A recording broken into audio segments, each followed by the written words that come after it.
పాపులను నశించిన దాన్ని వారికి రక్షించడానికి మరి ఇక్కడ ఏంటంటే దేవుడు అలా అంటున్నాడు. హల్లెలూయా. దేవుడు తప్పు చెప్తున్నాడా? మనం తప్పు చదివామా? ఎవడైనా దేవుని ఆలయమును పాడు చేసిన యెడల దేవుడు వారిని పాడు చేయను. దేవుడు ఎవడైనా వచ్చి మతం మొదలు వచ్చి అక్కడ ఆర్ఎస్ఎస్ వచ్చి ఈ మందిరాన్ని పాడు చేస్తే వారిని పాడు చేస్తాడు దేవుడు అంటూ. హల్లెలూయా. ఇప్పుడు ఆర్ఎస్ఎస్ లేకపోతే మతం మొదలు ఉన్నారు కదా, ఇంకా బ్రదర్ చెప్పారు కదా, కొంతమంది ప్రవక్తలు ఏమంటారు, కొంతమంది అయితే చెడగొట్టాలని చూస్తున్నారు, మనం కొంతమంది మనల్ని అందరినీ చంపేయాలని చూస్తున్నారని అనుకుంటున్నాం కదా.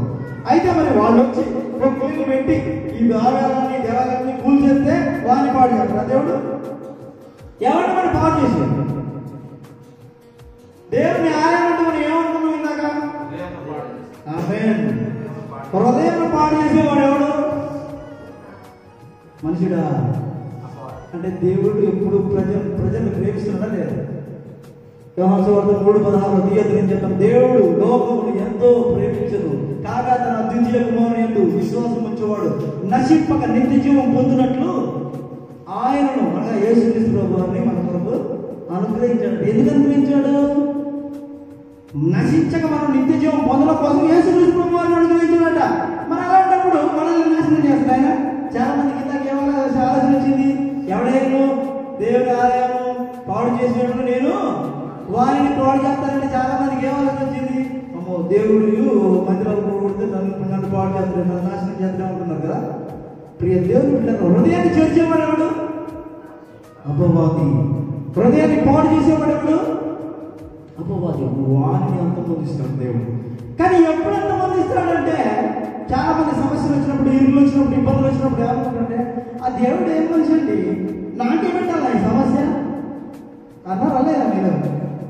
చాలా మంది అనే ఉంటారు, ఆ దేవుడు ఏం మనిషి అండి, నా కొడుకే రావాల్సి వచ్చిందా, నా కుమారునే తీసుకెళ్ళాలా, మా నాన్నే తీసుకెళ్ళాలా, నా భర్తనే తీసుకెళ్ళాలి, నా భార్యనే చంపేసి తీసుకెళ్ళాలి, నాకు వెళ్ళిపోవాలి.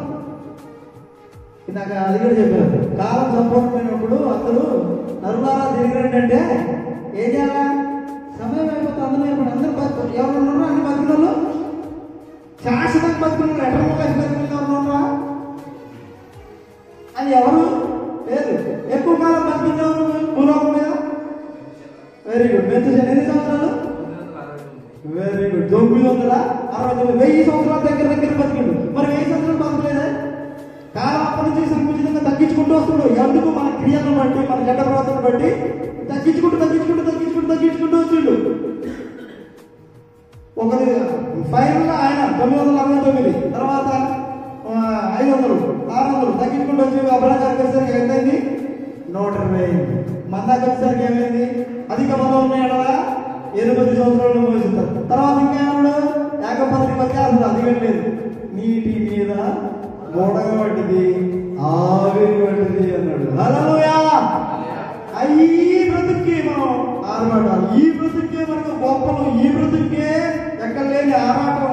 ఈగ ఎందుకు గెట్టున్నాడు కూడా ఒక తలకాయ పడుకో చచ్చిపోతాం. అక్కకి కొంచెం బంగారం ఎక్కించిందని అమ్మనే వాళ్ళం మనం. ఇక నాన్న కొంచెం ఆస్తి పడి కొంచెం ఏదైనా మనం అర్థం. క్రిస్మస్ అంటే ఏంటండి? హల్లెలూయా. క్రీస్తుని ఆరాధించడం. అసలు క్రిస్మస్ అంటే తండ్రికి మనకి మధ్య సంబంధాన్ని కలపడానికి వచ్చింది. తీయొద్దు, నేను చెప్తాను. యెషయా గ్రంథం 1వ అధ్యాయం 18వ వచనం తీస్తే అక్కడ ఏమిటంటే, రండి మన వివాదమును తీర్చుకుందాం రండి అంటే యెహోవా మనకి తండ్రికి వివాదం ఉందంటే ఏంటి ఆ వివాదం? ఆధ్యాత్మిక మాట వినకపోవడం అనే వివాదం ఉంది. ఆ వివాదాన్ని తీర్చుకోవడానికి ఎవరి వల్ల కావట్లే? అనుసంధానకర్తగా. ఇందాక అయ్యారు చెప్పారు, ఏంటి? భద్రాచలానికి మనకి ఏం పెట్టాడట? బిర్జీ పెట్టాడు. మన తండ్రికి మనకి మధ్య ఎవరు? వారిదే యేసుక్రీస్తు ప్రభువు. ఇప్పుడు సర్వసత్యంలో నడిపించిన క్రీస్తు వారు వెళ్ళిన తర్వాత ఆయన నామంలో వచ్చిన వారు పరిశుద్ధాత్మ. అయితే వారిది ఎవరు? యేసుక్రీస్తు ప్రభువు మన చేయిని తండ్రి చేతికి అందించడానికి వచ్చాడు. హల్లెలూయా. ఈరోజు బహుమానాలు కోరుకుంటున్నాం మనం అందరం. ఓ నాకు ఆ గిఫ్ట్ వస్తే బాగుండు, క్రిస్మస్ రోజు గిఫ్ట్, క్రిస్మస్ తర్వాత గిఫ్ట్ తీసుకుంటున్నారా? అసలు క్రిస్మస్ అనేది బైబిల్లో ఉందా అండి? ఉందా? మరి 25వ తారీఖు డిసెంబర్ 25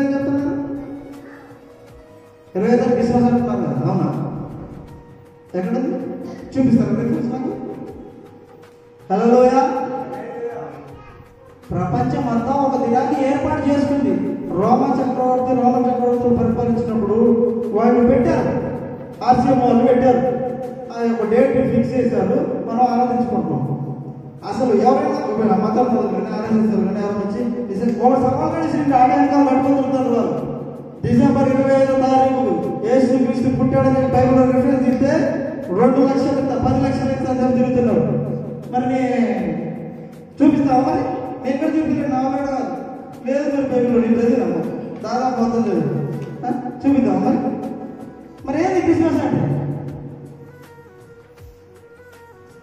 క్రీస్తుని ఆరాధించుట నెంబర్ 1 పాయింట్. అది మరి రోజు చేయట్లేదా? మనం రోజు చేయట్లేదా? రోజు అంటే ఆ రోజు చేయట్లేదు కాబట్టి నువ్వు క్రిస్మస్ 25 చేస్తున్నావు ఆరాధన. క్రైస్ట్ ప్లస్ మాస్, క్రిస్టో అనే గ్రీక్ పదం నుంచి, మాస్ అనే లాటిన్ పదం నుంచి వచ్చిన పదాలు, 2 పదాలు జాతీయం నుంచి వచ్చిన పదాలు. క్రైస్ట్ ప్లస్ మాస్ అంటే క్రిస్మస్ అని క్రీస్తు ఆరాధన అని చెప్పేసి ఆరాధన చేస్తాం. మరి పొద్దున లేకపోతే చేయట్లేదా? ఎవరు చేయట్లేదంటే అందుకే 25వ తారీఖు చేయబెట్టుకున్నాం. హల్లెలూయా. ప్రియ దేవుని బిడ్డలారా, ఇదే ఆలయాన్ని ఖరాబ్ చేసుకోవడం అంటే ఇదే. మిమ్మల్ని ఎవరు ఖరాబ్ చేయరు. చేస్తే సాధారణ అనుమతిస్తే నిన్ను నువ్వే. హల్లెలూయా. నిన్ను ఎవరు ఖరాబ్ చేస్తారు? ఎవరో ఖరాబ్ చేయరు. వాడు వచ్చి పురికొల్పులు నీ దగ్గరకు వచ్చి ఏం చేస్తున్నాడు?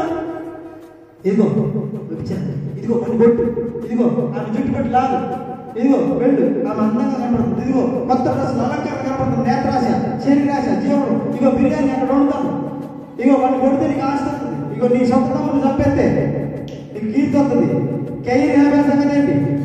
ఇవన్నీ చూసుకుంటూ వస్తే నేను చెప్పలే అంత స్పీడ్ కుదరదు, ల్యాగ్ లేవు, ఇక టైం లేదు కనుక.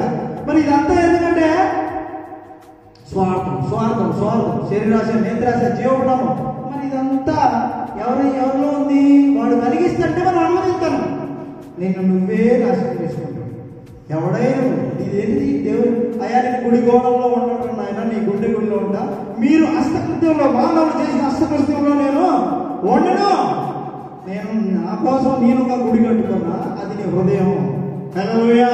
నీ హృదయంలో నేను ఉంటా, నీ హృదయంలో నేను ఉంటా, అది నాకు ఇంత చాలు. ప్రకటన గ్రంథం 3:20 చెప్తున్నా, హృదయం అనే తలుపు వద్ద ఉండి నేను తట్టుతున్నా, ఎవడైతే తలుపు తీసి నన్ను లోపల ప్రవేశిస్తాడో నేను వారితో సహవాసం చేస్తా, భోజనం చేస్తా. మరి మనందరం ఏసైతే సహవాసం చేస్తున్నావా అని అడుగుతున్నాం.